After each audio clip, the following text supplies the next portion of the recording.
সকলকে স্বাগত জানাচ্ছি। ছাত্রদের আরো দু একটি দলও যদি আসে সবাইকে স্বাগত জানাচ্ছি, কারণ এরা সকলেই ভূমিকা রেখেছে আন্দোলন সংগ্রামে। ছাত্রদের দল আসবে একটি গণতান্ত্রিক পরিবেশে, কিংবা আবার মাঝে মাঝে অন্যান্য বিভিন্ন গোষ্ঠীর নাম শোনা যাচ্ছে তারাও নাকি দল করবে। Very good.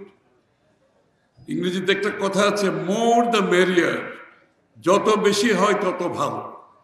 আর গণতন্ত্রে সকলের দল গঠন করার অধিকার আছে। সুতরাং এই ব্যাপারে কারো মনে কোনো দুঃখ থাকার কিছু নাই। অনেকে মনে করে নতুন দল আসলে তারা বোধহয় একটি কিছুর সম্মুখীন হতে পারে। গণতন্ত্রে যারা বিশ্বাস করে তাদের সেই ধরনের কোনো চিন্তা থাকার কোনো কারণ নেই। এখানে যারা বসে আছে সবাই গণতন্ত্রকামী মানুষ।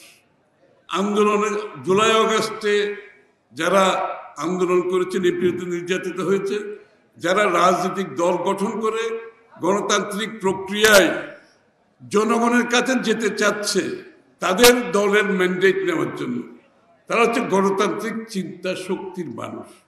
তারা হচ্ছে গণতান্ত্রিক মন মানসিকতার দল।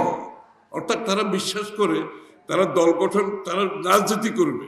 সুতরাং তাদেরকে দল গঠন করতে হবে এবং নির্বাচনে অংশগ্রহণ করতে হবে, জনগণের কাছে যেতে হবে, তাদের চিন্তা ভাবনা দর্শনের ম্যান্ডেট দিতে হবে।